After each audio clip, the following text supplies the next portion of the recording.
Hey y'all, good to see you as always here on Grassroots Garden. Hope everybody's having a fantastic Memorial Day weekend.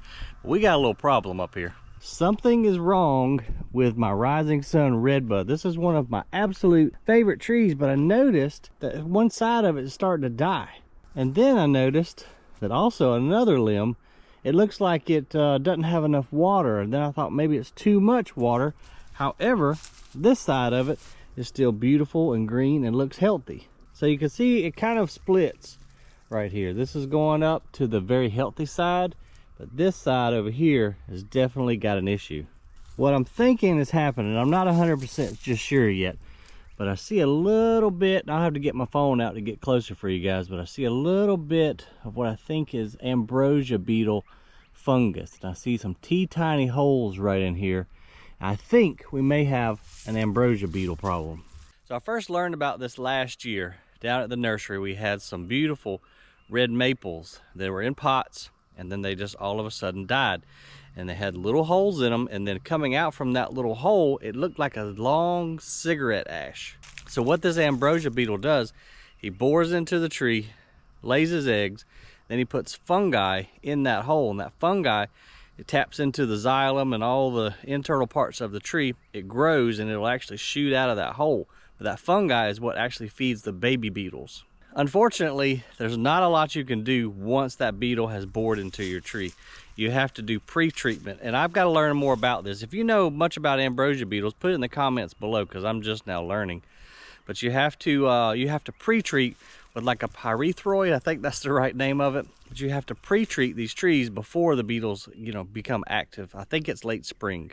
And if y'all saw one of the recent videos, you know Big Mama, our big, huge, expensive Japanese maple, pretty sure that's what got it as well. They love redbuds, maples. I have to go on the internet and do a little research, but a couple other trees that they really enjoy. I think that's what's done got our beautiful Rising Sun Redbud. I'm gonna try to save it. What I'm gonna do, since it looks like this side of the tree is still doing fine, we're gonna come in later, go get our DeWalt Sawzall, cut this limb off, cut it into sections. We're gonna burn it, because I certainly don't want to just throw it in the woods in fear that the baby beetles could still live in the wood and hatch out. So we're gonna burn this to hopefully kill anything that could be in there. I'm not 100% sure that's what it is just yet, but that's what I'm thinking. Because I certainly don't want them coming over here to our other redbuds. Look at this Carolina Sweetheart Redbud. Isn't that gorgeous? The variegation on these leaves are just incredible. All the new leaves have got that beautiful burgundy color to it, and I just love the structure of this thing. It'll darken up as we go into summer and kind of lose its variegation, but right now, I mean, just look at this thing. It is absolutely stunning. Redbuds are just such cool trees, and there's a lot of different varieties of them out there. This Rising Sun is just absolutely incredible. Again, this one's called Carolina Sweetheart. We've got a flamethrower in the front yard. This one here is Black Pearl, because look at how dark that new leaf comes out on this thing. It's a much shorter redbud, as you can see, kind of more of a dwarf type, more horizontal growth. And then I still have my very special one that I won at an auction. This one was bred by Mr. Dennis Werner. He's famous for creating different redbud varieties. This one actually doesn't have a name yet. It was just numbered, but definitely a dwarf subject here. Much smaller leaves, very, very small, almost weeping habit. But I'm curious to watch this one over the next few years and just see what it does. Beautiful, beautiful little tree. So I've named this Redbud Curve down through here because I've got, well, just four, yeah, we just have 4 specimens in here right now. They're really a cool tree. They're one of the first things to bloom in the spring. They have these beautiful purple flowers to them, but I just hate that my Rising Sun, it's gonna look dumb when I come in here and cut that half off. Hopefully it's gonna survive, and then we'll get some more growth coming off of the healthy section to kind of fill back in, if the disease, or not disease, but if the beetles haven't already gotten to the other side of the tree too. Really hate it. Oh, look at this leaf right here. Check that out. That variegation is just so cool. And look at this one here. This one's almost a half moon. Beautiful. Well, let's go walk around the yard a little bit and check things out. We've got a lot of our elephant ears are coming back. See them doing real good. The canna lilies have come back strong. These are some of the varieties of colocasia that we planted last year. Everything is just really coming on now with this heat, because it is hot, man. This is the unofficial kickoff to summer. My son's up at the lake with his friends riding around in a boat. I'm stuck here. I've got to work tomorrow. The garden center is open on Memorial Day, so I'm just taking it easy, hanging out with you guys. We're gonna go around here to the pool right now, the pool area, and just take a look and see what's happening. But before we go to the pool area, let me just show you guys these. Our baskets are coming along really nicely along the front of the house. And this is a bubblegum petunia. This one's a Proven Winners variety. It actually survived the winter and came back with a vengeance. I've got some verbena planted in here with it, and it's really trying to take up the verbena. I keep having to come in here and prune this bubblegum petunia back. But this thing right here is a for sure showstopper. And the great thing about it is I'm getting 2 whole years out of this thing. I planted it last spring, you know, and it kind of died back during the winter. I thought it was a goner. Then I pruned it back in springtime when I noticed it was still alive, and this thing has just thrived, man. Really amazing little plant there. We've got some of our dinner plate hibiscus right here. This has the ginormous, I can't even spread my hands wide enough to show you how big the blooms will be on this thing, but they're bright red. They'll be coming in probably about another 3 weeks or so. But check out these these bulbs. I don't even remember where I got them from a few years back. Planted them in this little mound right here, but they have just really shown out. I mean, giant flowers. This orange one, I actually cut some the other day to help my friend make a bouquet, and they were just as big as these purple ones. And then we've got this really cool looking one over here that the petals kind of peel back on, but isn't that a neat looking plant? And then look at this lace cap hydrangea right here. It's loving this little spot right next to my house. Gets morning sun, afternoon shade, but I love how the flowers just transition from, you know, like this light purple color right here when they first emerge to this deep purple right here, almost blue. I want to get in here real soon and redo this little walkway. It's just not working out well. I didn't put down a good enough base, so we're going to come in here soon, redo that. Our golden rain tree has leafed out, and this thing is getting massive. And oh, something else really cool. So there are little babies. I had to do some sprinkler repair around here the other day. Y'all know this is a real life YouTube channel. But all these little baby Japanese golden rain trees are popping up. So hopefully we can come in and grab some of those and pot them up. We've got this really pretty fire glow Japanese maple right on the corner of the aviary, which I moved the birds out into the aviary today. Let's see if we can see them. Yeah, I don't know if you can see them through the wire over there. Hey, mean birds. So they're outside now because it was getting a little bit warm inside the greenhouse for them. So they're pretty happy out there. Got them a big old playpen. But I love the color on this fire glow Japanese maple. This should go up, you know, 15 to 20 feet on the corner of this greenhouse here. And then my fig tree is doing really good. I had to prune him up because my beehive right here, I wasn't even able to access my beehive, so we had to come in here and do some serious pruning. Don't see any figs just yet, but this one's a very prolific, I believe this is a brown turkey fig, and I've got it planted next to this vitex, which is just now starting to open up. Look at those beautiful purple flowers. And the pollinators absolutely love this tree right here. Very fast growing. I think I did a video on this one a few years back, but really cool tree. But man, the pollinators are just wearing it out. I may have to prune these limbs up here because they're kind of interfering with our bees. Whoa, yeah.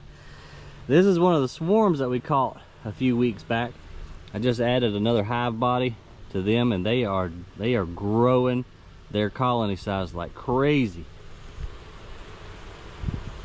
I see some coming in that's got some pollen on their legs. They are working. We won't get any honey from this one this year. It's got to get established. We'll add another box here soon for them to store honey, and then they'll need to eat that during the winter. But next year, if the hive stays strong, then we should get a bunch of honey from this one. This had that big old fat queen bee in it, and she is doing her job laying some babies, because this colony has grown just about the quickest that I've seen. Let's go this way and we'll check on our blueberry bushes that we planted a few months ago. I still haven't came down here and mulched them.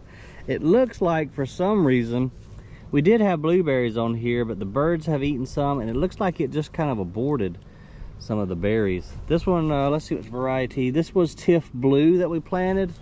And then over here, this one is our Brightwell blueberry.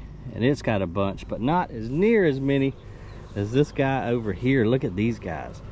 Some of them are just about ready, but they are loaded down. That is gonna make some good blueberry pancakes right there, y'all. Our Nellie R. Stevens holly that we planted about a year and a half ago, really starting to take root and get established. Got that nice pyramidal. I always screw that word up. That nice pyramid shape. Y'all know what I'm trying to say. And then look at the blueberries on this dude. Holy cow, I cannot wait. They're getting a little squishy, so it won't be long. These will be ripe, and if we can get to them before the birds, we're gonna eat our weight in blueberries. What a beautiful, beautiful day. We've got an oak leaf hydrangea blooming. All of our gardenias are in full bloom, and it smells, I wish you guys could smell right now. That wind's coming across these gardenias. It smells heavenly. And oh baby, look at the color on this Japanese maple, you guys. So this is Lil Ann's Jewel, or some people call it Leanne's Jewel, but the variegation in this maple is just absolutely incredible. You got white, you got pinks. Look at this one limb coming off here. Look at that new growth. The color is just gonna be, well, it's incredible right now, but can you imagine when that thing gets big up here on this hillside? Got a bloodgood planted down there. Man, I'll tell you what, I love this time of year. I'm still trying to get used to my Bradford pears being gone, and you can tell I haven't come in here and removed the stumps yet. I've been kind of having to baby these Japanese maples. You remember Luis pulled them out when we were taking the limbs down so they didn't get damaged. So I've been having to baby them. It's really the worst time to transplant a Japanese maple because of the heat. But I've got some real pretty rare ones dotted all throughout the landscape right here. When they get some size to them, this is going to be just an absolute beautiful, especially in the fall. It's going to be an absolute beautiful view. So my bedroom's right there. I can look out this window, and I can't wait for the day when I can just look out here and see the beautiful fall foliage of all these Japanese maples we have out here. Look at this one right here. So this is Pink Princess, another variegated cultivar. Really, really cool. But that Lil Ann's Jewel over there was something else. This ain't bad, but that one over there we just looked at takes the cake. And our trumpet creeper that I showed you guys a few weeks ago just got done with its big bloom. But now this trumpet vine, or this is Campsis radicans, in the same family as the trumpet creeper, the Bignonia capreolata. Same family, Bignonia. But this one should start blooming here real soon and provide a little food for the hummingbirds, because the hummingbirds have been coming through here like crazy. This guy is a very aggressive climber though. I'm gonna have to come in through here and shear him off because I can't go through my little sidewalk. We've had a good bit of rain lately, and that has spurred on some growth. Oh, look here. We've actually got a clematis up in the mix. I've got way too many vines over here for this little of a structure.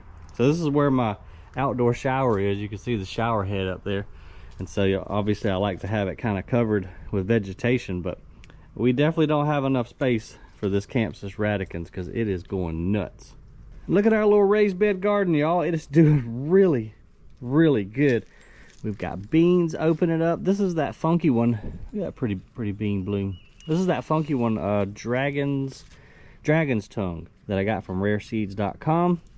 And then also we've got some, hey, we got some baby okra. So this is a new variety called jambalaya that I got from Hoss Seeds. Let me show you guys the tag. Yeah, so jambalaya. This one's supposed to outperform the Clemson spineless 2-to-1. So I'm anxious to see if that's true. But it better hurry up and put some vertical growth on, because these beans, this is supposed to be a bush bean, but it's kind of reaching like a pole bean to me. But they better hurry up and get them some height to them for them beans, shade them all the way out. And then this is that tomato that I did the video on a few weeks back, that 6-foot tall one. It's just gone nuts, and I just haven't had the time to get out here and restake it. Actually, I don't even know what I'm going to do with it. It's making the bamboo pole lean over. The root system if you remember, we planted the root ball way over there in that corner, and we laid it down, and it is doing really good. Matter of fact, we got us a red tomato up under there and a bunch more coming along. I got to get my little DeWalt weed whacker out here though, because these weeds, I have picked these things out with tweezers. No joke, I laid out here on a towel one day and picked these little baby weeds out in the early spring, but they just come back with a vengeance, and they're kind of trying to crowd out my moss that we planted in between our rock pathway here. Got a bunch of other stuff planted. There's my living room in there. So I try to plant some low growing flowers all along this bed right here. We've got some salvia, some impatiens. Let's see, we've got some begonia. It's not really liking it though. This is what happens to begonia when it gets too much sun. Bugleweed right here that's doing well. I just planted all kind of just different annuals and perennials down through here. There's another variety of salvia that's really pretty. I forget the name of it. So this is Salvia gregii, Mirage, cherry red. That is a beautiful color. And then down here below it, it's still amongst all the weeds. Golly, I think instead of laying out by the pool here in a little bit like I want to, I need to get in here and weed. But this is a Lysimachia, or a variegated creeping jenny. Looks really good against the darker flowers of this begonia and this dark green salvia. And then this one's kind of a new one to me. This is Isotoma. I forget. This is Beth's Blue. So another proven winner. Pretty cool looking flower, and definitely some unique looking foliage on this dude.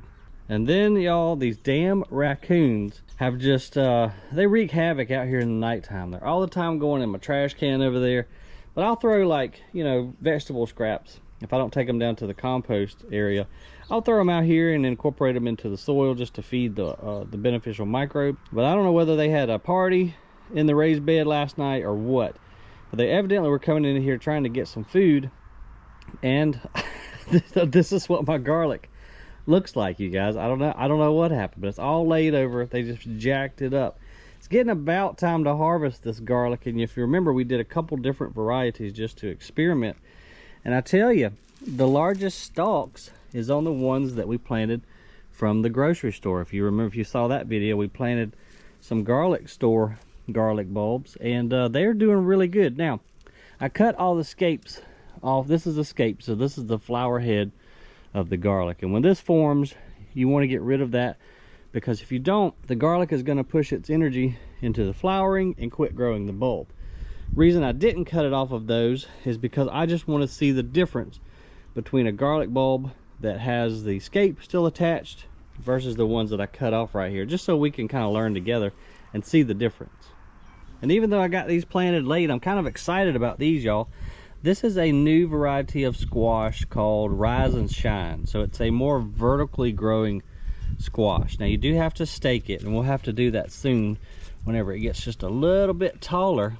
But look at all the squash we've got coming on already. You see those blooms and then the baby squash. So I'm excited to see what these do, but we do need to get some bamboo stakes around here and stake them up. But what happens is it's just going to keep producing up, or that's how I remember reading about it. It's supposed to just continue producing up vertically instead of just kind of forming a giant bush mound. And that'll be neat too, because we have these humid hot summers here, and powdery mildew fungus is a real problem for us with squash. So hopefully by having them up on a stake, we could get more airflow underneath it, and we won't have that big problem with fungus. And then here, this is where I had some dill planted last year. Evidently it seeded itself out, so we got a nice big pretty free dill plant growing up right there. And then this dude right here that's going to flower very soon is that really interesting 1500-year-old cave bean. So archaeologists found these beans in some ruins that they date back to 1500 years. They planted some, and they were still viable after that many years. So they grew them out, and now they're selling them. So that'll be really neat to see what that produces. And then this proven winner's bee balm has showed out this early summer. I mean, the pollinators are just on it from sun up to sundown. It is just covered with bumblebees and all types of wasp and honeybees. And this is really a dual use plant. I say that because last year I discovered something, so I was lazy and I didn't prune it back after it was done flowering. And then in the wintertime, it was covered with goldfinches. They were up here. They land on the stalk, and then they pick the seeds head out, so it provides winter food for the birds. Such a cool plant. Over here on this side, I have a purple one. This was a generic brand of bee balm. So you can kind of see the difference, you know, generic versus a proven winners, man. I tell you what, those guys know what they're doing when it comes to plants. And then cool, check this out. So this is an agapanthus. It should be opened up here in just a few days. I think this one is something, maybe purple storm. Has really nice dark purple blooms on it. And then walking down the steps a little bit, our coffee cups colocasia, my favorite elephant ear, is coming back. This is the one that fills up with water when it rains. It tips it over and stands back up. Absolutely super fun to watch in the rain. Our little frog don't look too happy out here. I know it's hot, buddy, but I planted some sedum in him. He looks kind of cool.